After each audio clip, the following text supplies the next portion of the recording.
What's up guys, and welcome back to the channel. In today's video we're going to be talking about which distance that you should be running if you are trying to get as healthy as you can be. Now this information is coming from a very recent study, but I realized that introduction was a little clickbaity and there are going to be a lot of individual differences, but really it comes down to that old saying of you are who you surround yourself with, and if you surround yourself with a certain type of runner, a runner that runs a particular distance, you could be more healthy than if you hung around with other runners. Let's get into it.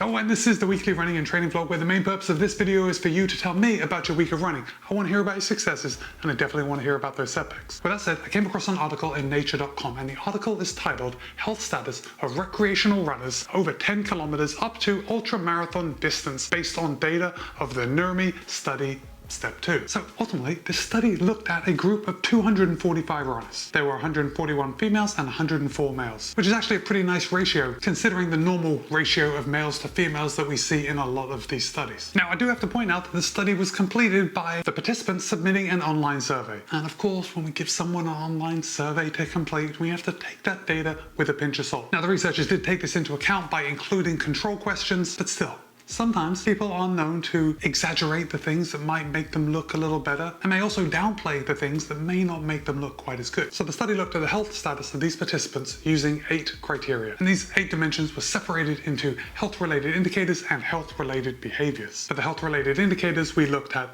body weight and BMI, mental health, chronic diseases and hypersensitivity reactions, and medication intake. For the health-related behaviors, the researchers looked at smoking habits, supplement intake, food choices, and healthcare utilization. So some of you may be wondering that if we are going to use healthcare utilization in a study, we are clearly not going to do that in the United States because of the inequality in the healthcare system. And you'd be right to be concerned about that. But this study was conducted in mostly German-speaking countries, so Germany, Austria, and Switzerland. And the participants were contacted via social media, websites of the organizers of marathon events, email lists from running magazines and health magazines, trade fairs on sports, and something tied into plant-based nutrition and lifestyle. So clearly that brings up another question about this study, and that is who the researchers are reaching out to participate in the study. Clearly, if I'm going to utilize an email list from a running magazine, I'm going to be getting runners. Moreover, I'm also going to be getting the people that are more proactive in taking steps and want to contribute to future knowledge. So not only are we only seeking out athletes, we're only seeking out motivated athletes who actually want to contribute something to the knowledge base of our sport. And while that may sound good, it definitely raises a few questions on how this data can be interpreted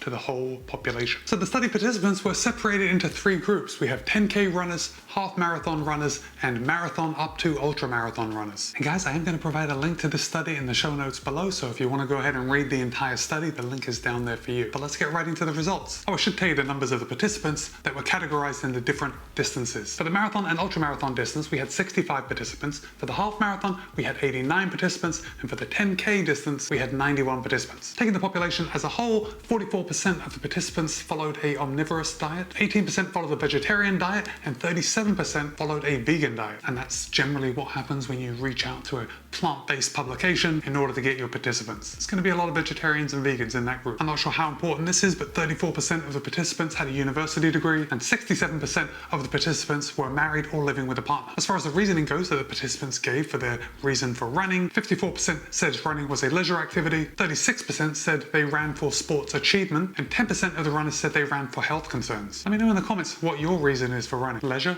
achievement, or health? And let's throw in social there, because I think that's a big one too. Now, their reason for running is going to be different from their goal of participating in a running event. In this case, 51% of the runners ran in a running event in order to get a specific time. 39% ran in a running event just for the joy of running, and the other 10% must have been for something else that isn't listed in the study. So let's talk about body weight and body mass index. Now, there was a significant difference between the groups when it came down to body weight. And it was found that the 10K runners weighed less than the half marathoners and the marathon/ultra marathoners, which actually isn't surprising. If you have been running for any length of time, you know that when you start picking up the pace and you start putting in that speed work, tend to lean out just a little bit more than when you're just going out and running easy. So for me, that wasn't actually a surprising finding. I would expect the 10K runners to weigh a little less and to be a little leaner than the half marathon or the marathoners. But that's just body weight. When it came down to body weight and body mass index, it was actually the half marathoners that had the highest score for that health related indicator. So even though the 10K runners might weigh a little less, the half marathoners were overall more healthy, and they were closely followed by the marathoners and ultra marathoners. So in this instance, the half marathon is the healthiest distance to run. Let's talk about the dimension of mental health. Now, even though there was no significant difference between the race distances when it comes to mental health, it was found that the half marathoners had the highest score when it comes to the measurement of mental health. So I'll repeat myself, even though it's not significant, the half marathoners still had the highest score. It's another win for half marathoners. I think we can already see which way this is going. Okay, next up, let's talk about chronic diseases and hypersensitivity reactions. And this is actually a pretty important area, because even though there was no significant association between the race distances and the prevalence of chronic diseases or hypersensitivity reactions, they found that none of the half marathoners reported having a chronic disease. And the half marathoners most often reported having no metabolic disease and no hypersensitivity reactions. Pretty impressive. So yes, the half marathoners did score the highest significantly. Everything else wasn't found to be significant, except this area. The half marathon scored the highest significantly with regard to chronic diseases and hypersensitivity reactions. So the half marathoners, that distance wins again. And obviously, just going out and being a half marathon runner isn't going to make you super healthy. But I think what this study is showing up until now is that it can't really hurt. As far as medication intake goes, there was no significant association between taking medications and running a certain race distance. However, once again, the half marathoners scored the highest when it came to medication intake, although they were closely followed by the marathoners and ultramarathoners and the 10K runners. And I think I'm assuming that medication intake means that they are taking less medication. I'm sure that's what it means. I hope they don't have the highest score because they're taking the most medication. That couldn't be right. I thought this next one was a little bit funny to include in a study with runners and when we're measuring runners running different distances, but we did look at smoking habits. And again, smoking habits were not associated with any particular race distance, although once again, the half marathoners showed the best health-related behaviors when it came to smoking. I'm not sure if I'm more surprised that the half marathoners scored the best or that some marathoners, ultramarathoners, and 10K runners are actually smoking. Let's mix things up, and by mixing things up, let's have a different winner this time. Let's talk about food choices. Now, there was no significant association between food choices and which distances you were going to run. However, there was a significant association between race distances and choosing to avoid certain foods. And those foods are white flour, sweets, and nibbles.